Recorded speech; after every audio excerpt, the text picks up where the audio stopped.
ये दोनों बाप बेटा ट्रैफिक जाम में फंसी कार में बैठे आपस में ही बहस कर रहे थे तो अचानक ही उनके सामने वाली वैन से धमाके वाले अंदाज में दरवाजा तोड़कर कोई उनकी कार पे हमला कर देता है। ये जो कार से निकले थे डरकर वापस कार में बैठ जाते हैं। हमला करने वाला कोई इंसान है या जानवर समझ नहीं आ रही। पाँव उसके किसी जानवर जैसे और उसके एक हाथ की जगह पैर था। पुलिस इस अजीब सी क्रिएचर को पकड़ कर ले जाती है और हमें पता चला है कि शहर में किसी बीमारी की वजह से इंसान जानवरों की शक्ल लेने लगे हैं। गवर्नमेंट इस बीमारी का इलाज ढूंढने में लगी है। फ्रांसियो जिसे हमने गाड़ी में देखा था उसकी वाइफ भी इसी बीमारी का शिकार थी जिसे हॉस्पिटल में एडमिट किया गया था। फ्रांसियो चाहता था कि वो अपनी वाइफ का खुद ख्याल रखे पर उसकी बिगड़ी कंडीशन की वजह से डॉक्टर उसे हॉस्पिटल में ही रहने का मशवरा देते हैं। वो उससे जब मिलने जाता है तो हमें उसकी शक्ल दिखाई जाती है जो बिल्कुल किसी जानवर से मिल रही थी। फ्रांसियो अपने बेटे को भी जब उसकी मॉम से मिलने का कहता है तो वो जवाब देता है कि क्या करूंगा मैं उनसे मिलके, अब तो वो मेरी बात भी नहीं समझ पाती। फ्रांसियो कहता है अरे वो तो तुम्हें देख के ही खुश हो जाएगी, तुम जाओ तो सही। फ्रांसियो जिस होटल में काम करता है वहाँ के लोगों ने उसे बताया है कि पास में ही एक नया हॉस्पिटल कंक्रीट से बनाया गया है जो कि ज्यादा मजबूत है क्योंकि वहाँ जानवर बने इंसानों को रखा जाएगा। राहत होने पर अब सभी बीमार लोगों को उस हॉस्पिटल में शिफ्ट किया जा रहा था पर गड़बड़ी की वजह से बस पानी में गिर जाती है। बहुत से ऐसे जानवर बने इंसान मारे जाते हैं और बहुत से गुम हो जाते हैं। रात में फ्रांसियो का बेटा भी अपने घर की विंडो में ऐसे ही एक इंसान को देखकर डर जाता है पर दोबारा देखने पे वहाँ कोई नहीं था। उसे लगता है कि ये उसका वहम है। फ्रांसियो को जैसे ही इस एक्सीडेंट का पता चलता है तो वो अपनी वाइफ का पता चलाने के लिए एक्सीडेंट वाली जगह पे जाता है और अजीब बात पुलिस ऑफिसर से उसे ये पता चलती है कि उसकी वाइफ ना मरे हुए लोगों में थी और ना ही जिंदा लोगों में, वो कहीं गुम हो गई थी। सीन कट होकर हमें फ्रांसियो के बेटे को स्कूल में बच्चों के साथ टग ऑफ वॉर खेलते दिखाया जाता है जिस अकेले ने ही अपनी हारती टीम को कुछ ही मिनट्स में जिता दिया था। यानी उसके अंदर बहुत ताकत आ गई थी, कैसे ये उसे भी नहीं मालूम था। इस सब में उसका नेल भी टूट चुका था, इसलिए जब वो घर जा रहा होता है तो उसकी दोस्त उसे रोककर उसे फ्राइडे को होने वाली पार्टी के बारे में पूछती है जिसमें वो किसी वजह से नहीं जाना चाहता था। घर आकर वो नोटिस करता है कि उसकी रीढ़ की हड्डी बाहर निकल रही है। वो डर जाता है कि कहीं वो भी जानवर तो नहीं बन रहा। इस डर में वो जोर जोर से नहाने लग जाता है लेकिन ये कोई महल थोड़ी ना थी जो उतर जाती। यही दूसरी तरफ फ्रैंकियो को सुपर मॉल में वही पुलिस ऑफिसर मिलती है जिससे उसे अपनी वाइफ के गुमने का पता चला था, जो इस वक्त भी यही कहती है कि आपकी वाइफ कहाँ पे कुछ पता नहीं चला। मरे लोगों की लिस्ट में उनका नाम नहीं है और जो लोग जिंदा बचे हैं उनका हम अच्छे से ख्याल रख रहे हैं। इन्हीं बातों के दौरान अचानक मॉल में कोई जोर से चिल्लाता है। अफरा तफरी में जब सारे इकट्ठे होते हैं तो वो आदमी कहता है कि मैंने यहाँ पर एक अजीब इंसान को देखा। सभी वहाँ से साइड पे हो जाते हैं जबकि फ्रैंकियो उस अजीब इंसान को देखने के लिए आगे बढ़ता है क्योंकि उसे लग रहा था कि शायद उसकी वाइफ यहाँ होगी। लेकिन यहाँ पर तो एक ऑक्टोपस के जैसा दिखने वाला इंसान था जो फ्रैंकियो के साथ पुलिस ऑफिसर को देखकर यहाँ से भागने की कोशिश में था। उसने अपने हाथ में आई कई चीजों को ऑफिसर की तरफ फेंका था लेकिन ऑफिसर भी काफी तेज थी और उन्होंने इस इंसान को पकड़ ही लिया था। उसके पकड़े जाने के बाद फ्रैंकियो को यहाँ पर एक छोटी लड़की भी दिखती है जो बिल्कुल एक बर्ड बन चुकी थी। मॉल से बाहर आने पर पुलिस ऑफिसर फ्रैंकियो से पूछती है कि आपने इतना सारा सामान किसके लिए खरीदा है। फ्रैंकियो बातें बनाते हुए कहता है कि कुछ नहीं, मैंने सर ट्रैफिक पे जा रहा हूँ, इस सामान की मुझे उस वक्त जरूरत पड़ेगी। हालांकि ये सामान उसने अपनी वाइफ को ढूंढने के लिए खरीदा था। उसे लगता था कि उस एक्सीडेंट के बाद उसकी वाइफ जंगल में खो गई है। उसने तो अपने और अपने बेटे के कपड़े भी जंगल में जगह जगह लटका दिए थे क्योंकि अब उसकी वाइफ की सूंघने की सेंस बहुत ज्यादा तेज हो चुकी थी। उसे लगता था कि इन कपड़ों को सूंघ सूंघ कर उसकी वाइफ उस तक पहुंच जाएगी। अब क्योंकि गवर्नमेंट का ऑर्डर है कि ये लोग ऐसे बीमार इंसानों को घर पर नहीं रख सकते, पर फ्रैंकियो यही काम करना चाहता था। वो अपनी वाइफ की देखभाल खुद करना चाहता था और ऐसे में उसे सारे सामान की जरूरत पड़ती। घर आने पर वो अपने बेटे से कहता है कि आज मॉल में 2 जानवर बने इंसानों को देखा गया है और काफी सारे ऐसे इंसान हैं जो उस एक्सीडेंट के बाद गुम हो चुके हैं और मुझे लगता है कि तुम्हारी मॉम भी गुमी हुई है। तुम फिक्र ना करो, हम फ्राइडे को जाकर जंगल में उन्हें ढूंढ लाएंगे। लेकिन अब तो फ्रैंकियो का बेटा फ्राइडे को एक पार्टी में जाना चाह रहा था क्योंकि आज उसे एक लड़की ने जो इस पार्टी में इनवाइट कर लिया था। फ्रैंकियो भी ना चाहते हुए उसे पार्टी में जाने की इजाजत देते हुए ये कहता है कि याद रखना 8 बजे से पहले तुम्हें घर आना है। इस पार्टी में सभी काफी मजे कर रहे थे और यहाँ अचानक ही फ्रैंकियो के बेटे को चक्कर आ जाते हैं। एक लड़की जो उसकी खराब हालत देखकर उसे टैबलेट देती है तो वो उस टैबलेट को खाने के बजाय किसी कुत्ते की तरह चाट लेता है, जिसके बाद वो बिना डरे जंगल में चला जाता है। सुबह जब उसकी आँख खुलती है तो वो जंगल में ही था। उसे ऐसे लग रहा था कि जैसे उसके गले में कुछ फंसा हुआ है। वो फौरन अपने घर आता है। उसके होंठ काफी ज्यादा बदल चुके थे, साथ ही उसका रंग भी बदल चुका था। उसके डैड जब उसे देखने के लिए उसके बाथरूम में आते हैं तो वो जल्दी से बाथरूम का दरवाजा बंद कर लेता है और अपने गले में हाथ डालकर कुछ निकालता है जो कि एक पग था। ये लड़का अब समझ चुका था कि वो भी एक जानवर में बदलने लगा है। अब वो अपने डैड के साथ अपने डॉग को लेकर जंगल में अपनी मॉम को ढूंढने के लिए निकल पड़ता है। फ्रैंकियो का बेटा जोर जोर से यहाँ अपनी माँ को आवाजें दे रहा था लेकिन जब उन्हें कोई नहीं मिलता तो थक हार कर ये लोग यही सो जाते हैं। आधी रात में इनका डॉग अचानक जोर जोर से भौंकने लगा था और वो एक दरख्त के पास जाता है जहाँ ऊपर एक बंदर बना हुआ इंसान। उसे जब ये लोग चेक करने के लिए जाते हैं तो अचानक ही फ्रैंकियो के बेटे के ऊपर एक ईगल बना हुआ इंसान हमला कर देता है। इससे पहले कि वो फ्रैंकियो के बेटे को मार देता, उसके होठ देखकर वो समझ जाता है कि फ्रैंकियो का बेटा भी बिल्कुल उसी जैसा है, यानी जानवर में बदल रहा है और ये उसे नुकसान नहीं पहुंचाएगा। अलबत्ता इस ईगल बने इंसान ने फिर भी कुछ चोटें फ्रैंकियो के बेटे को पहुंचा दी थी, इसीलिए फ्रैंकियो अपने बेटे को हॉस्पिटल लेकर जाने लगता है। पर वो नहीं जाना चाहता था क्योंकि वहाँ जाकर सबको उसकी सच्चाई पता चल जाती कि वो एक एनिमल में बदल रहा है। लेकिन रास्ते में मिल जाती है पुलिस ऑफिसर, जो फ्रैंकियो से पूछती है कि आपके बेटे को कोई प्रॉब्लम है क्या। फ्रैंकियो कहता है नहीं, बस इसे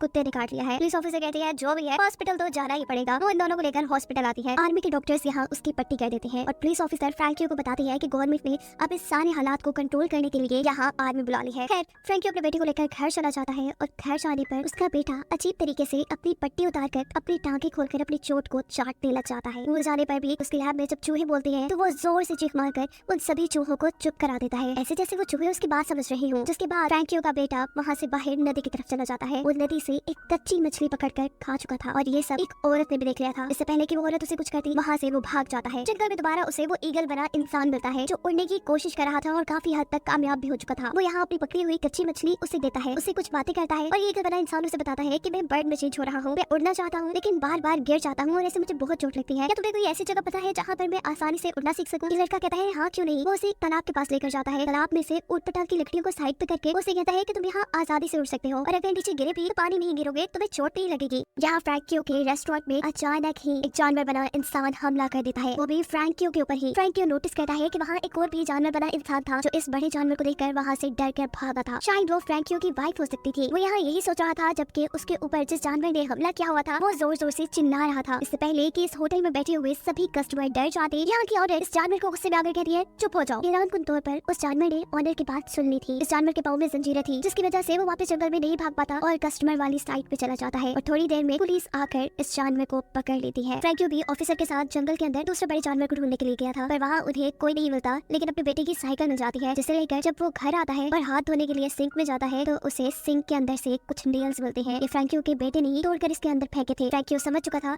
कि अब उसका बेटा जानवर में बदल रहा है। दिखाया जाता है कि क्लास में उसका एक टांग टूट कर गिर गया था जिसकी वजह से जब सब उसका मजाक उड़ाते हैं तो वो वहाँ से चला जाता है और पहुँचता है ईगल बने इंसान के पास। उससे बातें करता है, उसकी प्रैक्टिस देखता है और उसकी लगी चोटों पर पट्टियां करता है।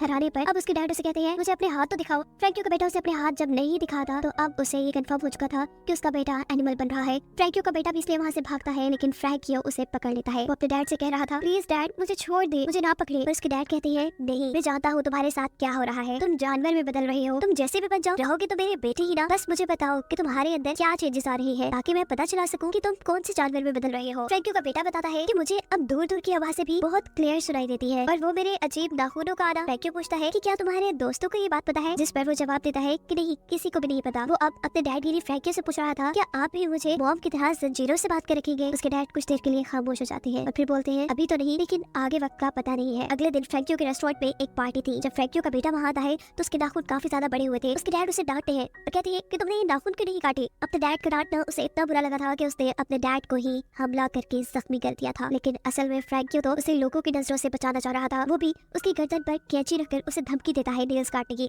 और नेल्स काटने के बाद हम देखते हैं कि फ्रैंकियो का बेटा अब अपनी दोस्त से मिल रहा था। ये दोनों काफी करीब आते हैं। इस वक्त पर वो लड़की फ्रैंकियो के बेटे की रीढ़ की हड्डी को टच करती है और उससे कहती है कि मैं सब जानती हूँ तुम्हारे अंदर जो चेंजेस आ रहे हैं लेकिन मुझे इससे फर्क नहीं पड़ता। यहाँ दूसरी तरफ इनकी क्लास फेलो को भी फ्रैंकियो के बेटे की सच्चाई पता चल चुकी थी। वो अब एक अजीब डिवाइस लेकर फ्रैंकियो के बेटे के सामने आता है जिसकी आवाज इंसानों को तो कुछ नहीं कहती पर जानवर उससे बहुत ज्यादा तंग हो जाते हैं। ये लड़का फ्रैंकियो के बेटे को बहुत तंग करता है और कहता है मैं तो तुम्हारी सच्चाई काफी अरसे से जानता हूँ। फ्रैंकियो के बेटे से रहा नहीं जाता और वो गुस्से में एक जोरदार थप्पड़ उस लड़के के मुंह पे मार देता है, ऐसे कि उसके गाल पे निशान पड़ गए थे। इन सारी चीजों की वजह से सिचुएशन भी बिगड़ चुकी थी। पुलिस और आर्मी अब जंगल के अंदर उसे ढूंढने में लगे थे और यहाँ पर उसकी मदद करता है वही ईगल बना इंसान जिसकी उड़ने में उसने मदद की थी। वो उड़ाते हुए को यहाँ से एक जंगल में ले जाता है। पुलिस और आर्मी भी वहाँ पहुँचते हैं। फ्रैंकियो का बेटा अब यहाँ पानी से होते हुए नदी की दूसरी तरफ चला गया था लेकिन कार्स तो पानी में नहीं चल सकती थी, इसीलिए आर्मी वाले उनके ऊपर शूट करते हैं और वो ईगल बना इंसान जो फ्रैंकियो के बेटे का दोस्त बन चुका था इस हमले से वो मर जाता है। फ्रैंकियो का बेटा उसने इस जगह को जैसे अपना घर मान लिया था। वो यहाँ फल खाता है और नदी में आता है। जब वो बाहर निकलता है तो उसकी कमर पे अजीब से निशान थे, यानी उसकी बॉडी बहुत तेजी से बदल रही थी। फ्रैंकियो का बेटा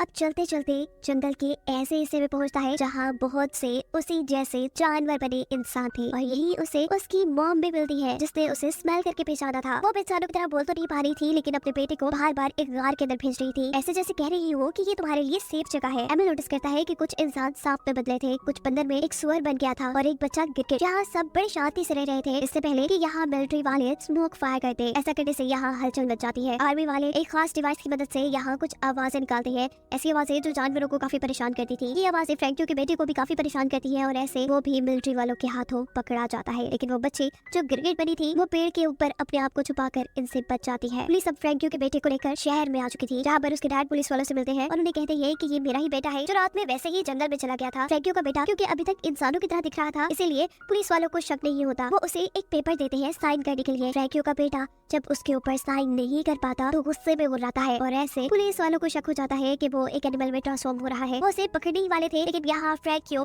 पुलिस वालों को मारकर खुद उनके दिए पेपर पर साइन कर अपने बेटे को यहाँ से ले जाती है। जबकि वो ऑफिसर जिन्होंने मूवी के शुरू से ही फ्रैंकियो की मदद की थी, उन्हें अब पता लगता है कि कुछ तो गड़बड़ है, इसीलिए मिलिट्री अब उनका पीछा करने लग जाती है, जिसे देखकर फ्रैंकियो का बेटा घबरा जाता है और वो अपने डैड से पूछता है कि अगर इन लोगों ने पकड़कर मुझे हेल्थ सेंटर में बंद कर दिया तो क्या आप मेरे से मिलने आएंगे। फ्रैंकियो कहता है ऐसा हो ही नहीं सकता कि ये तुम्हें पकड़ पाए, मैं हूँ ना तुम्हारे साथ। यहाँ फ्रैंकियो का बेटा उसे ये भी बताता है कि मैंने जंगल में मॉम को देखा। फ्रैंकियो को भी ये सुनकर अच्छा लगता है। वो तेजी से अब अपनी गाड़ी को जंगल के बिल्कुल दरमियान में छोड़ देता है और अपने बेटे से कहता है जाओ तुम इस जंगल में आजाद रहना, तुम यही खुश रहोगे। बिना वक्त आया कि फ्रैंकियो का बेटा वहाँ से भाग चुका था। फ्रैंकियो की आंखों में आंसू थे, खुशी के आंसू, क्योंकि उसने अपने बेटे को उनके ऊपर होने वाले गवर्नमेंट के टॉर्चर से बचा लिया था। और इसी सब के साथ ये कहानी यहाँ खत्म हो जाती है।